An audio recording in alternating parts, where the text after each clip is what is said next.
യാത്രക്കാരോട് മാന്യമായി പെരുമാറണമെന്ന് KSRTC കണ്ടക്ടർമാർക്ക് ഗതാഗത മന്ത്രിയുടെ മുന്നറിയിപ്പ്. 8 മണിക്ക് ശേഷം സ്ത്രീകൾ ആവശ്യപ്പെടുന്ന സ്ഥലത്ത് ബസ് നിർത്തിക്കൊടുക്കണമെന്നും മന്ത്രി നിർദ്ദേശിച്ചു.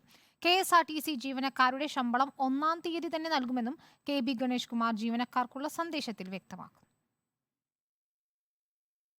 യാത്രക്കാരോടുള്ള കണ്ടക്ടർമാരുടെ മോശം പെരുമാറ്റത്തിൽ പരാതി വർദ്ധിച്ചു വരുന്ന സാഹചര്യത്തിലാണ് ഗതാഗത മന്ത്രിയുടെ മുന്നറിയിപ്പ്. യാത്രക്കാരോട് അനാവശ്യ ചോദ്യങ്ങൾ പാടില്ല. യാത്രക്കാർ തമ്മിലുള്ള ബന്ധമറിയേണ്ട ആവശ്യം KSRTC കണ്ടക്ടർമാർക്കില്ലെന്നും ഗതാഗത മന്ത്രി പറഞ്ഞു. നമ്മുടെ ബസ്സിൽ കയറുന്ന സഹോദരി സഹോദരന്മാരോട് വളരെ സ്നേഹത്തോടെ പെരുമാറണം. ബസ്സിൽ കയറി യാത്ര ചെയ്യുന്നവരുടെ അടുത്ത് അനാവശ്യമായ ചോദ്യങ്ങൾ ചോദിക്കേണ്ട കാര്യമില്ല. ഈ കൂടെ വരുന്ന സഹോദരിയാണോ, ഭാര്യയാണോ, ലവറാണോ എന്നൊക്കെ ചോദിക്കുന്ന ചില കണ്ടക്ടർമാരുടെ നടപടികൾ തെറ്റാണെന്ന് വിശ്വസിക്കുന്ന ആളാണ് ഞാൻ. മദ്യപിച്ച് ജോലിക്കെത്തി കണ്ടക്ടർമാർ സ്വന്തം വില കളയരുത്. രാത്രി 8-ന് ശേഷം സ്ത്രീകൾ ആവശ്യപ്പെട്ടാൽ സൂപ്പർ ഫാസ്റ്റ് അടക്കമുള്ള ബസ്സുകൾ നിർത്തണമെന്ന നിർദ്ദേശവും മന്ത്രി ആവർത്തിച്ചു. മദ്യപിച്ചുകൊണ്ട് ദയവ് ചെയ്ത് ഡ്യൂട്ടിക്ക് വരരുത്. രാത്രികാലങ്ങളിൽ ഒരു 8 മണി കഴിഞ്ഞാൽ നിങ്ങൾ ബസ് ഓടിച്ചു പോകുമ്പോൾ അമ്മമാർക്ക് വേണ്ടി 8 മണിക്ക് ശേഷം സൂപ്പർ ഫാസ്റ്റും അതിന് താഴോട്ടുള്ള വണ്ടികൾ, എക്സ്പ്രസ് എന്ന് ഞാൻ പറയുന്നില്ല, നിർത്തി കൊടുക്കണം.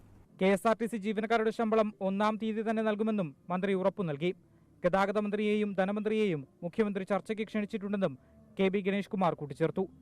1-ാം തീയതി തന്നെ ജീവനക്കാരുടെ ശമ്പളം റിലീസ് ചെയ്യാനുള്ളൊരു സംവിധാനം ഉണ്ടാക്കണമെന്ന് ബഹുമാനപ്പെട്ട മുഖ്യമന്ത്രി ശ്രീ പിണറായി വിജയൻ അവർ എന്നോട് നിർദ്ദേശിച്ചിട്ടുണ്ട്. ഇനി നിങ്ങൾക്ക് ശമ്പളം തരാനുള്ള ചർച്ച അദ്ദേഹം വിളിച്ചിട്ടുണ്ട്. ധനകാര്യമന്ത്രിയും എന്നെയും അദ്ദേഹം ആ ചർച്ചയിൽ പങ്കെടുപ്പിച്ചുകൊണ്ട് നമ്മളത് ചെയ്യും. റിപ്പോർട്ടർ, തിരുവനന്തപുരം.